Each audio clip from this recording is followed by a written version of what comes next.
추리소설 연재 이수광저 조선여형사 1장 살인 음모로 죽인 살인사건 제2화.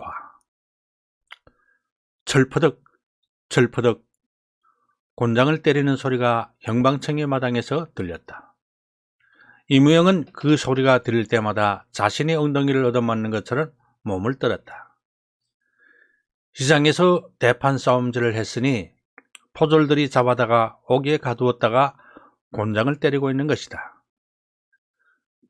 이중호 패거리가 처절하게 비명을 질렀다. 야 임마, 너도 곤장을 맞아야 하지만 누구 때문에 봐주는 건 그런 줄 알아? 전달수 포교가 실실 웃으면서 이죽거렸다.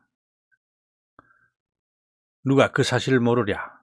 정원자인 다모 비연 때문에 곤장을 때리지 않는다는 것은 3살 먹은 아이도 다 알 것이다.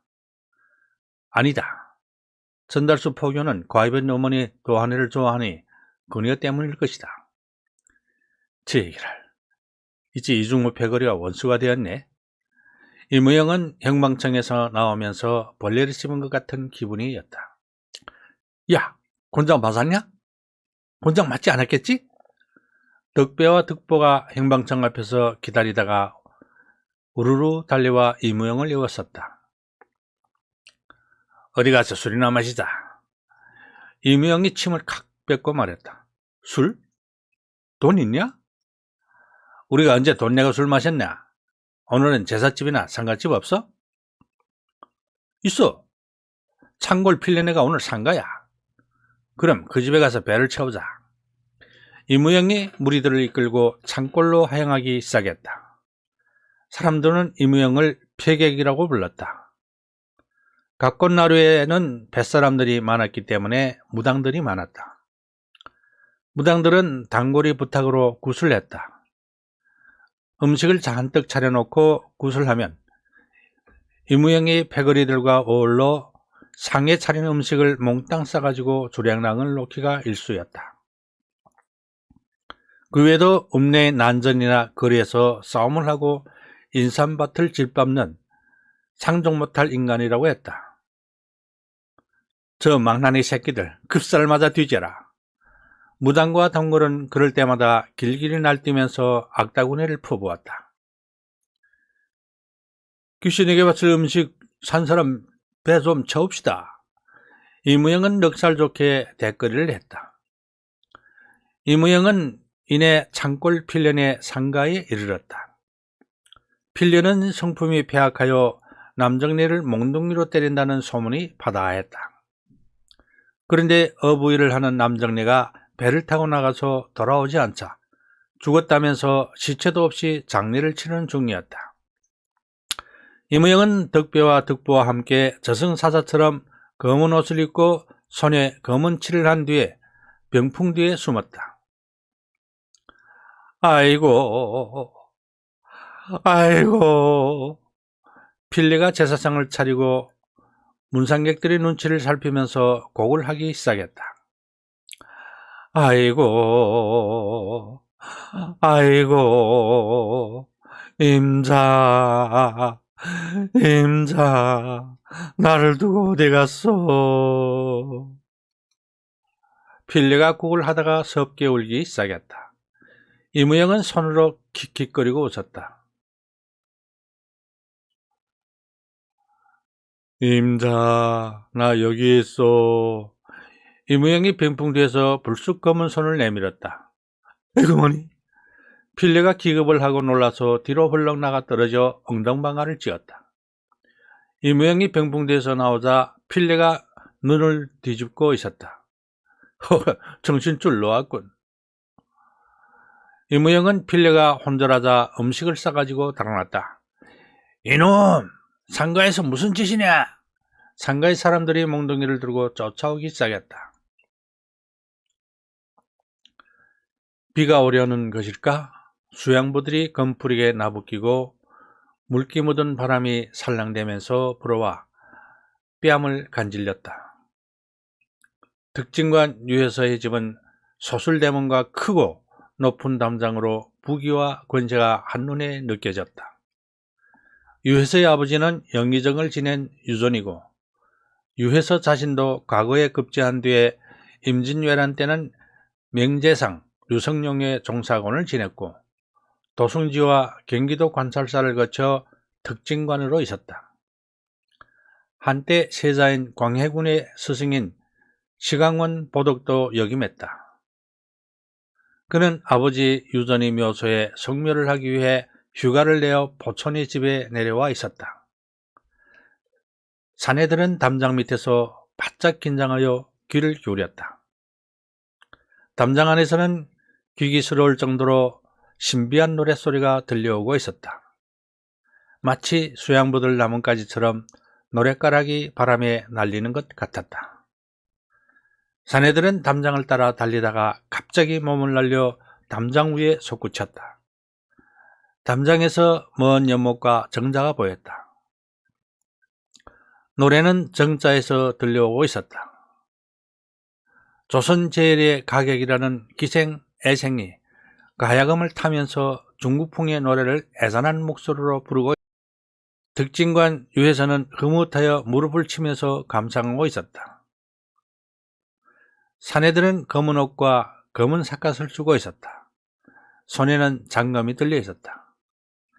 사내들의 눈에 연못이 보이고 바람에 날리는 수양보들이 보이고 정자에서 노래를 부르는 기생이 보이고 특징관 유해서가 보였다.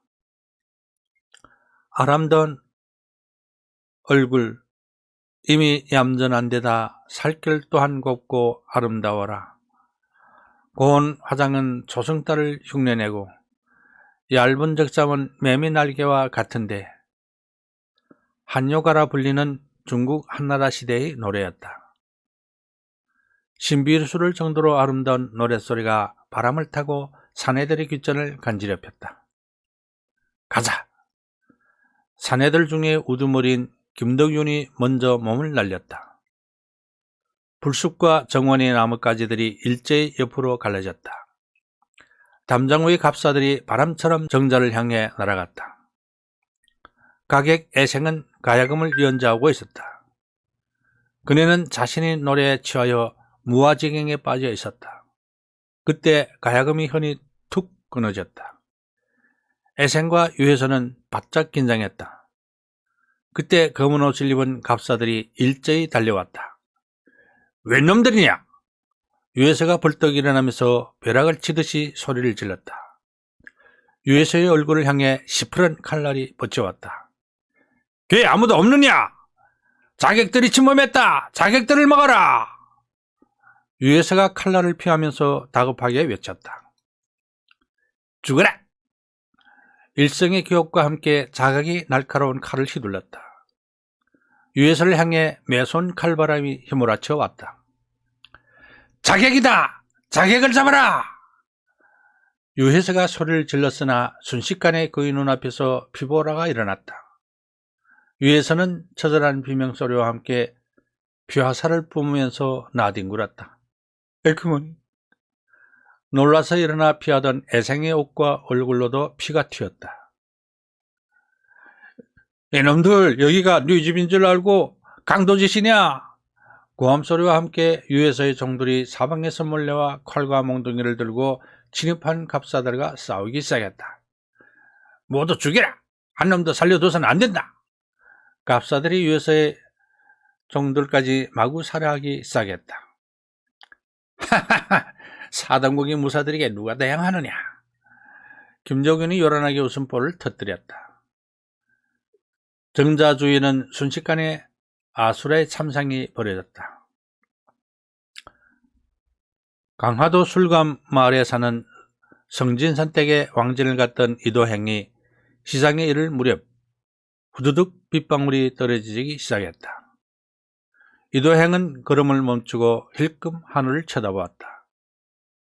잿빛이 서쪽 하늘에 검은 구름이 밀려오면서 빛발이 뿌리고 있었다. 제자들이 황급히 지우산을 펴서 이도행이 머리 위에 씌워주었다. 이도행은 제자들을 거느리고 시장 쪽으로 느릿느릿 걸음을 떼놓았다. 저 멀리에서 한 여인이 술에 취해 비틀거리면서 노랫가락을 흥얼거리는 것이 보였다. 도안이가 술 마셨군. 이도행은 술에 취한 여인이 도안이라는 것을 한눈에 알고는 눈빛이 싸늘하게 변했다. 시장에서 물건을 팔던 사람들이 무엇이라고 말을 건네며 두 손을 앞으로 공손히 모으고 담례를 하는데 참외나 생선을 망태에 넣어주는 사람도 있고 떡이나 채소 나부랑이를 넣어주는 사람도 있었다. 도안이가 그들의 병을 치료해 주었기 때문인 듯 했다. 도안이가 오늘 한 잔 걸친 모양이네. 예, 딱 한 잔 마셨습니다. 사람들이 말을 건네자 도안이는 수줍은 듯이 얌전을 떨며 허리를 비틀었다. 뚱뚱한 몸에 어울리지 않은 꼬락선이었다. 무영이도 한 잔 걸친 모양이던데 모자간에 술 마시는 날인 모양일세. 예, 오늘 절에 가서 곡조 한 잔 했습니다. 빗방울이 뿌리니 어서 들어가게. 예, 수고하십시오. 도안이는 얌전하게 인사를 하고 다시 걸음을 떼놓기 시작했다. 그네의 입에서는 흥겨운 콧노래가 흘러나왔다.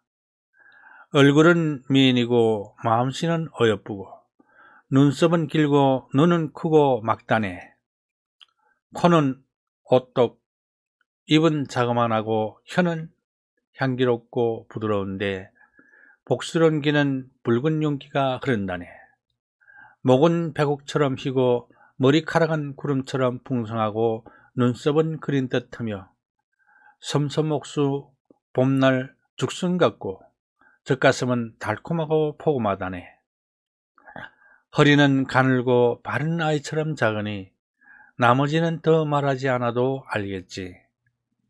도안이의 콧노래 사람들이 손가락질하면서 싱글벙글 웃었다. 도안이의 뚱뚱한 몸과는 도무지 어울리지 않는 노래였다. 이 미인이 누구냐? 강화도 밤나무골에 사는 도하라네. 도안이가 마지막 구절을 부르면서 사람들은 푸타하 하고 웃음을 터뜨렸다. 도안이가 술이 취할 때마다 부르는 노래로 고려 소교다. 광화부에서는 도안이가 귀에 못이 박힐 정도로 불러대서 사람들이 아예 도하가라고 부르고 있었다. 술을 한잔 했는가?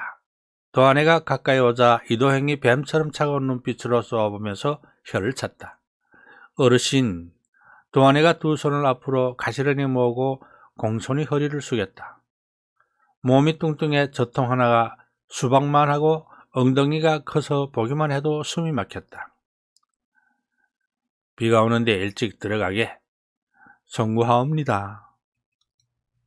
도안이는 이도행 앞에서 얌전을 떨었다.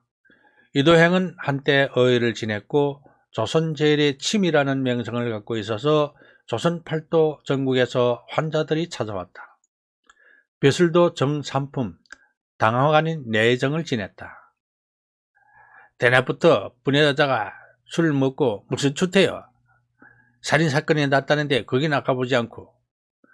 이도행에게 우산을 씌워주고 있던 이상기가 엄중하게 꾸짖었다. 그는 이도행의 아들이었다. 이상기는 율과생이면서 의원이기도 했다.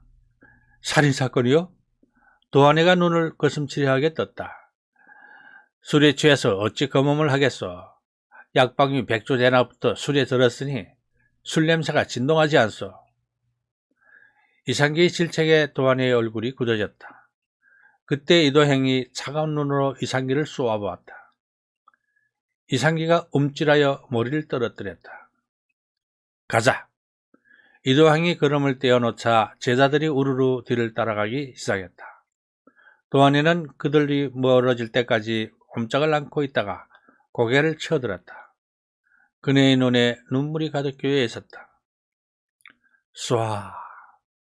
빗줄기가 대걸들로 하얗게 쏟아지기 시작했다.